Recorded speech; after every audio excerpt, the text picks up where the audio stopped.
Hey everyone, it's Jason. Welcome to the final video for Dice Throne Adventures.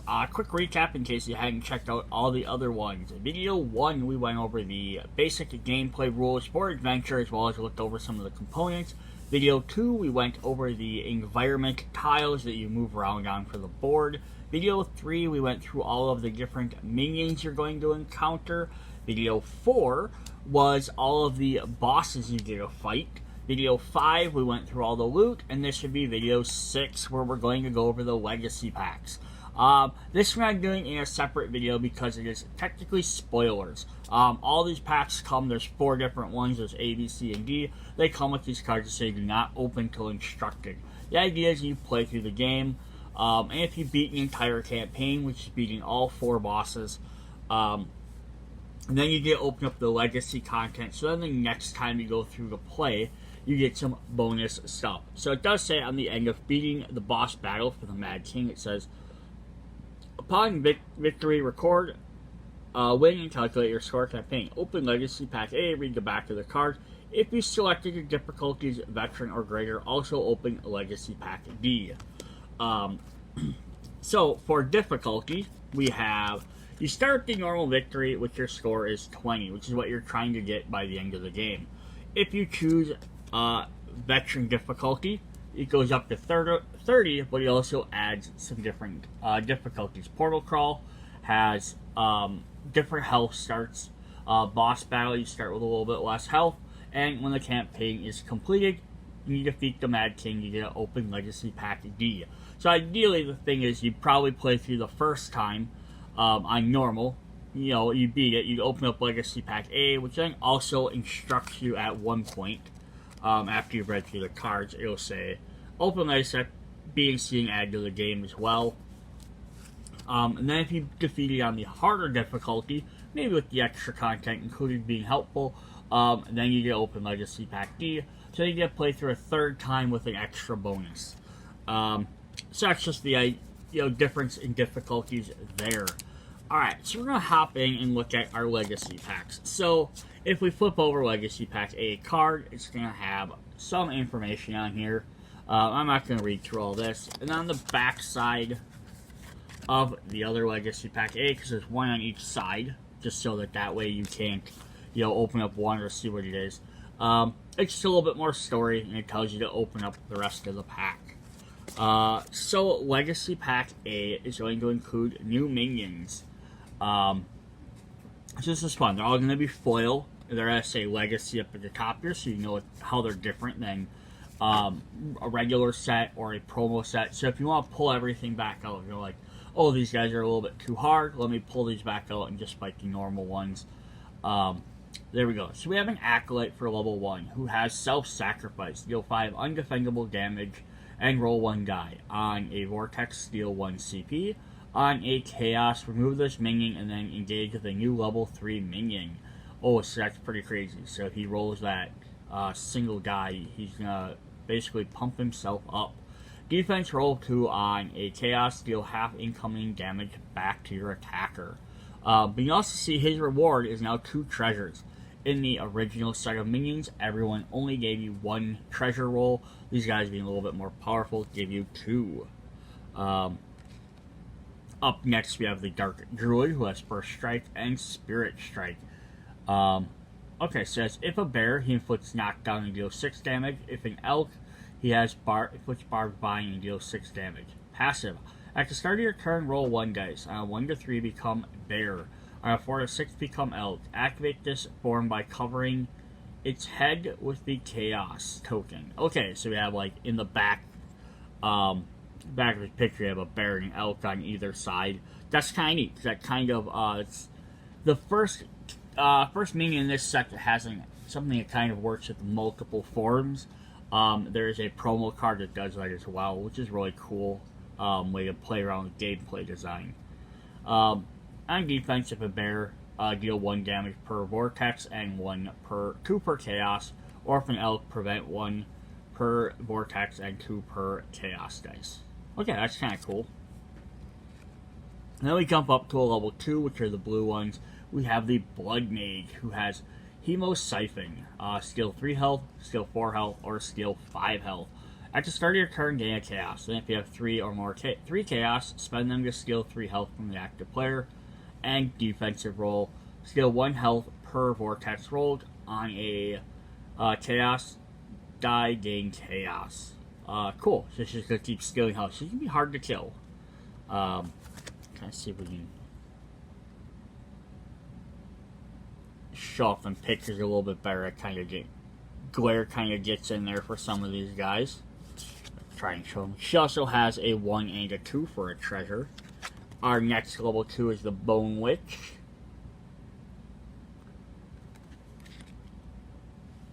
Who has black magic.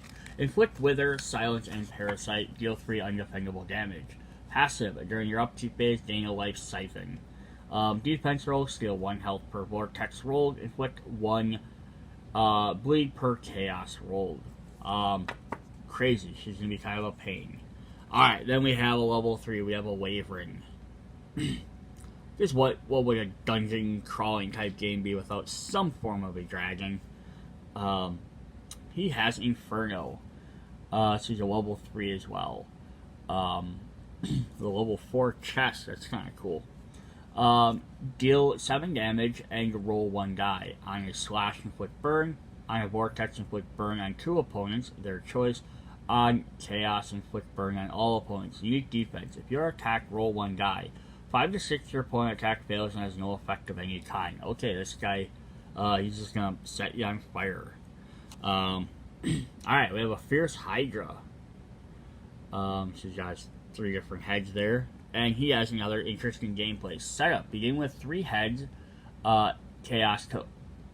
heads as chaos tokens in play represented by chaos. These count as status effects. So he has Pluralbite. Deals 6 damage plus 3 per head chaos token.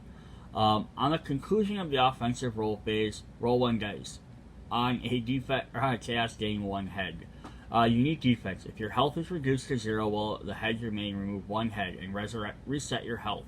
This applies even when you are attacked with an ultimate ability. So, yeah, he starts with 8 health, but he essentially has, 8, 16, 24 health. And then you can also potentially gain more.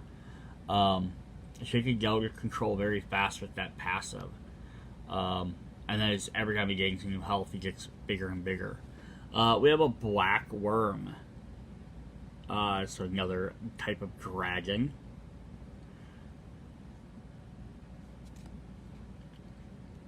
And he has Acid Breath. Inflict poison, burn, and 3 undefendable damage. Passive. At the start of your turn, if you have less than 5 health, flee. Shuffle this back into the minion deck. Defensive roll. Slash lose 1 health. On Vortex or Chaos, heal 1. That's kind of interesting. Then we have some level 4s. We have the Sandworm. So I think it's one of the only times you've ever seen a character fighting a boss on a card.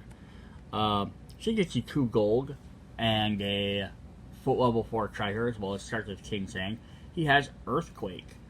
3 collateral damage to all opponents. Your opponent's team must discard 1 salve. Otherwise, deal 4 undefendable damage. Passive, perform 1 additional roll attempt during your offensive phase. Crazy. And defense roll, deal half collateral damage to all opponents. Can't fight him when you're solo, though. And then the last one here for level 4 is Atlas. So you have like big giant god guys. So he wants to roll straights. And he has Titanic Smash. Micro Straight, deal 2 collateral damage to all opponents. Small Straight, inflict knockdown, deal 4 collateral damage to all engaged opponents. And Large Straight, inflict concussion and deal 7 collateral damage to all engaged opponents. Defense roll, prevent damage equal to the die rolled. Nice. Alright, so that's all our different new minions. Then there is one other special character. So he has a little story on the back if you want to read about him. But this is the Vizier. So the Jafar, in a sense. Begins in play during boss battles, insane and hardcore difficulties only. He has 20 health. He has a special rule. When the boss is attacked, the attacker may choose to target Vizier instead. Vizier is immune to status effects, CP loss, and everything else besides damage. So he has 20 health, so to some extent it gives your boss an additional 20 health. If you defeat him, though, you get 3 cards in a salve. His passive, the boss may use up to 2 King's Hand tokens per turn instead of 1. That can be a pain. During the boss's upkeep phase, roll 1 die. On a Vortex, the boss gains 1 CP and removes a random negative status effect from themselves. On a Chaos Dice, the boss gains another King's Hand. Then defense roll, activate your passive ability. So basically he just sits around and helps out the boss. So basically it's like you have to worry about his potential passive causing you too much damage and then take time to kill him, or you just try and knock out the boss. But them gaining extra King's Hands is definitely a bad thing. But so is gaining 1 CP and negative effect, because every time they get more CP, means they have a better opportunity to play their cards, because they could potentially run out and miss a turn here and there. So that's our different extra minions for Legacy Pack A. Then if we hop into Legacy Pack B, these are more tiles. So again, there will be a little bit of story on the beginning of the first card, a little bit of story on the back of the second card, or tile. And then we'll jump into our different ones. So level 1, we have a Cellar. Gain 1 green. Treasure, alternately roll 1 on 1 to 3, gain nothing. On 4 to 6, gain a level 2. So a bit of a gamble. The Poison Waters. Gain a poison. So not necessarily one you want to have. Gladiator Pick. All effects of this tile apply to all heroes. If multiple heroes share a tile, spawn only a single minion between them. Interesting. So that's kind of cool. Then we have upgraded versions of each of these. So we have the Vault, gain level 2, roll 1 and 1 to 3, gain nothing, 4 to 6, gain a 3. So basically just ups your treasure amount. The Poison Spout will give you 2 poisons. And the Arena says all effects of this tile apply to all heroes. If multiple heroes share a tile, spawn only a single minion between them. So that's basically a saying, like, if I flip this over and I'm on one tile and someone else is 2 tiles away, we'll each gain 1 CP, but then we'll each have to summon a monster. But if you have 2 people on the same tile, you only summon 1 per that character. Then for level 3, we have the Treasury, which is gain a purple, level 3, or roll 1 die. Gain nothing or gain a level 4. Poison Bog. All heroes are inflicted with poison, which is more or less better than gaining. I guess it's better than gaining 3 poison tokens. Although I think, poison does have a stack of 3, so. Colosseum. All effects are applied to all heroes. So those are the different ones you get. You just get 3 other little extra ones. Nothing super amazing. Definitely some fun effects. Then we have Legacy Pack number 3. Or C, rather.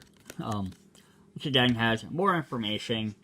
And the same thing on the back. I'm not going to go through all that. If you want to read all that, that's up to you. You may pause it and read all this. So what this is going to add for us is more loot.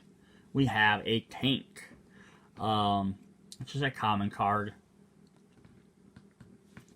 So it says the equipment. If a teammate is attacked, you may choose to be the target of an attack instead. If you do, discard this card and reduce the incoming damage by 3. It's kind of a neat defense card. Then we have a level up version for an epic. Tank 2, if a teammate is attacked, you may choose to be the target of the attack instead. If you do, discard and reduce the damage by 4. We have Snare Trap. If an opponent successfully deals 6 damage to you, play this card to deal 2 return damage and inflict entangle. So again, this is fun because I love these cards that let players play tokens they wouldn't normally be able to play. Then the rare version, deal 3 damage instead. We have a legendary. All legendaries are going to be foil. We have Fire Snake immunities. This is a snake that's on fire, who has corks on his tips of his fangs. You cannot be inflicted with poison or burn. That is definitely a powerful card. We have Salvation. Choose a hero to gain a salve. Not a super great, not a super spectacular ability, but there's nothing wrong with that. That's always something to be helpful or to have in this game. Then we get the epic version, which is just cheaper, Salvation 2. And then even better than that is we can eventually upgrade it to Salvation 3, which costs 1 CP, and it's an instant effect, so you can play it when you really need it. Then we have Skadoosh. Spend a salve to deal 5 damage to target damage to a chosen opponent. And then we have Skadoosh 2.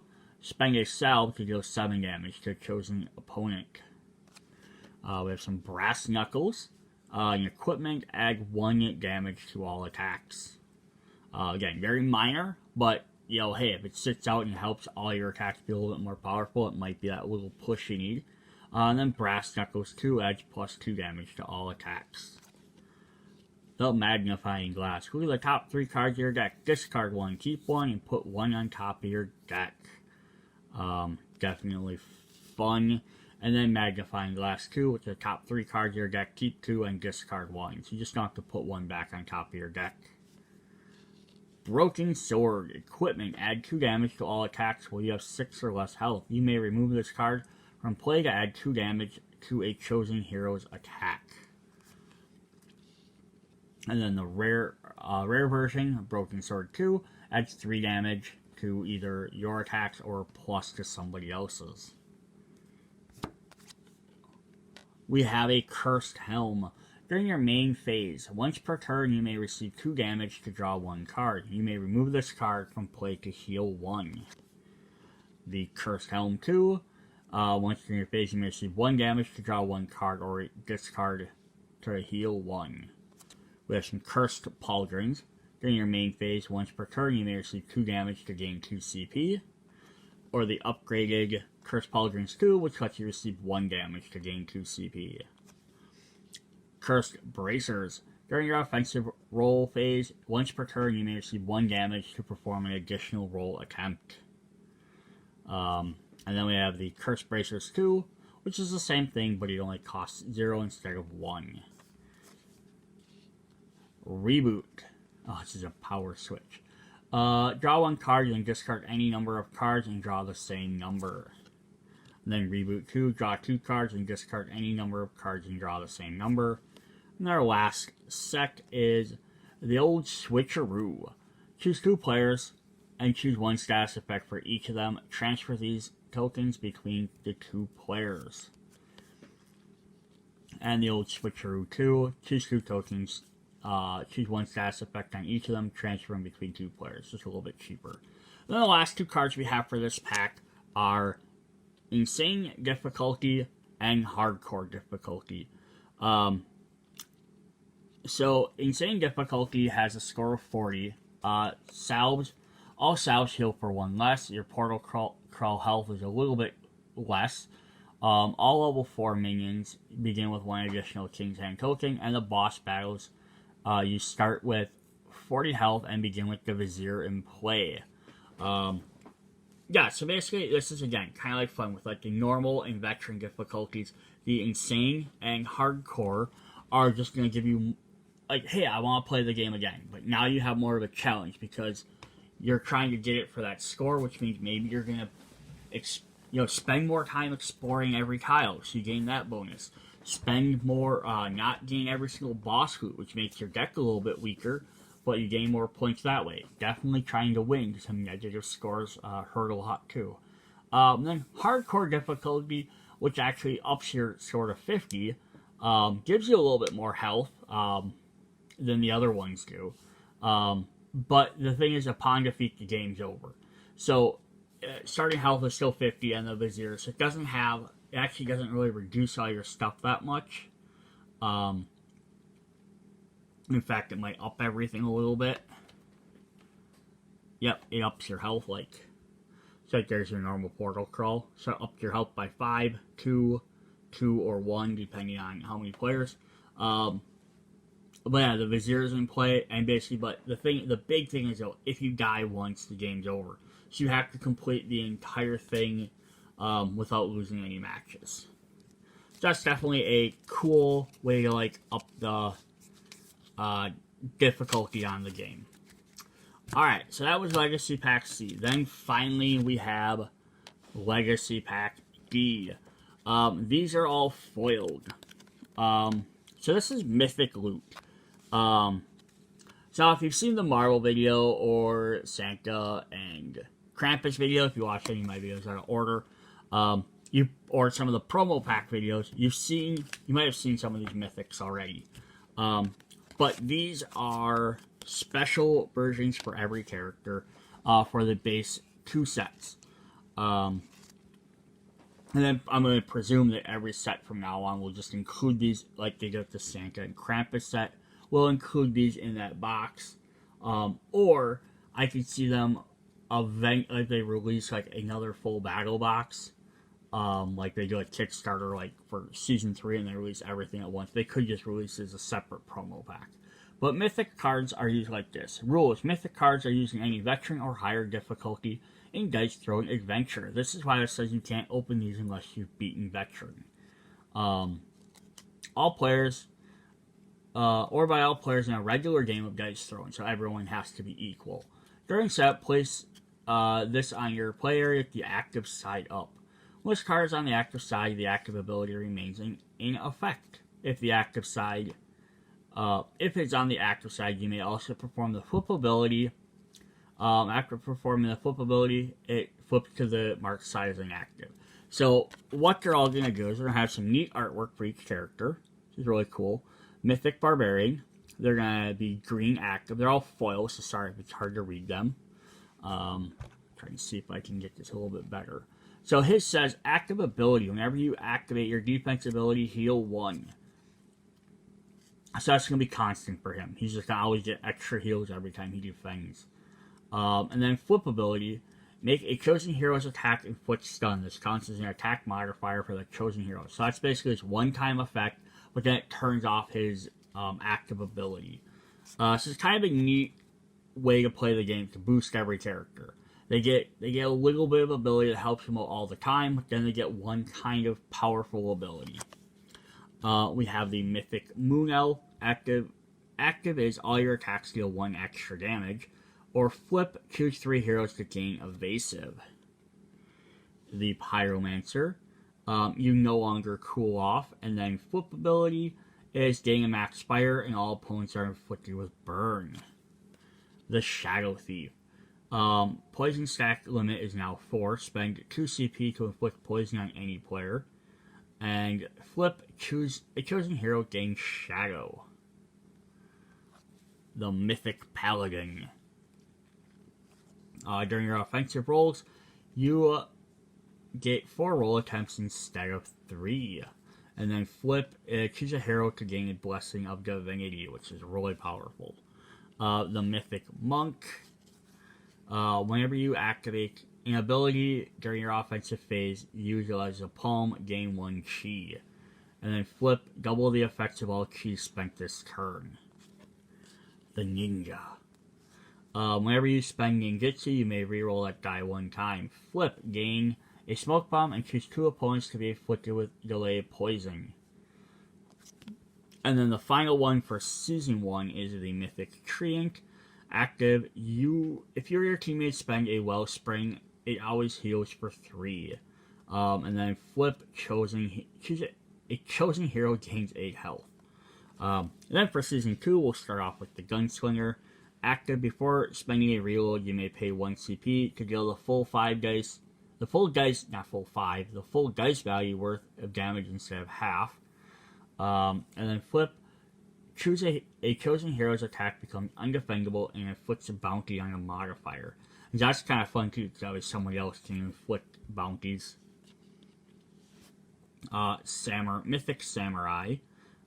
Shame now reduces attack damage by 2 instead of 1, and flip, chosen hero's attack inflicts 2 shame and adds 7 damage attack modifier. The Tactician. You may spend 1 tactical advantage at any time, go to the top card of your boss action deck, or any minion deck. If desired, you may place a card at the bottom of that deck. Flip, increase your tactical advantage, stack limit, gain max tactical advantage.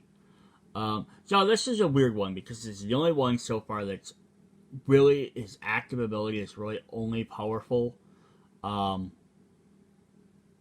during a adventures game. So I would probably modify this one to be like you can look at any player's deck if you're playing regular.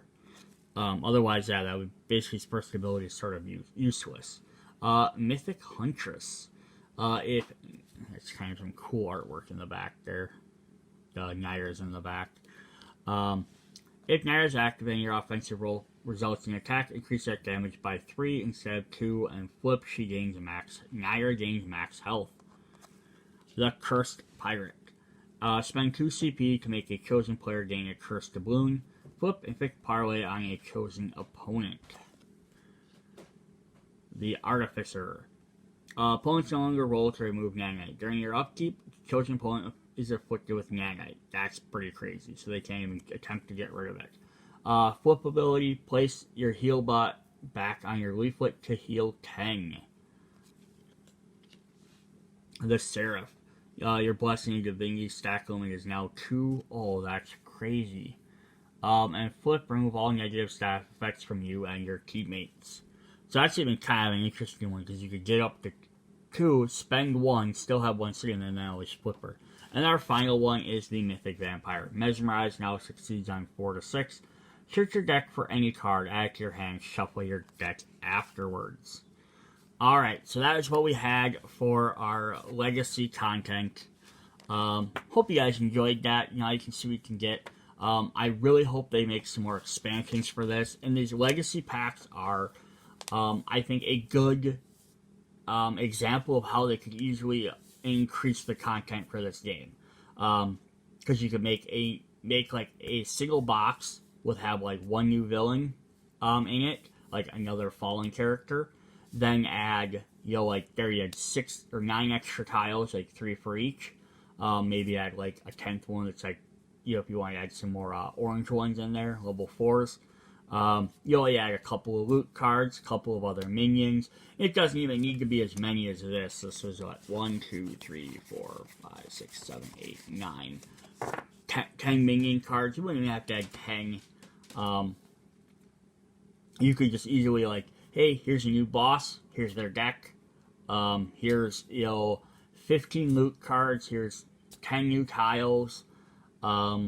Here's maybe 5 new minions, maybe like a couple level 1s, level 2, level 3, level 4, something like that, maybe 6. Then you could also add maybe like, it'd be neat to add like some more portal crawls in there, just for some different combinations as well. That'd be kind of neat. Maybe like add some like level 1s that maybe like you can hit some level 4s in there if you want to go out of your way. Be really hard to defeat on level 1, but it'd be kind of interesting. So yeah, I'd love to see some additional content for this game. But yeah, there's a way I think that's one way they could do like just add-on packs with like 1 or 2 characters, or even make like a double. Like you could actually like replace like a double set. So if you do like another big box set, battle chest, instead of doing 8 characters, you could do 6 characters and 2 bosses, because the bosses could potentially be played with everything else. Or you could release another full, like, Dice Throwing Adventure 2 with all brand new tiles, 4 new bosses, 4 new things, all that. And a lot of content you could then mix and match. Alright, that's what we got for Dice Throwing. Hope to see you guys later. Bye.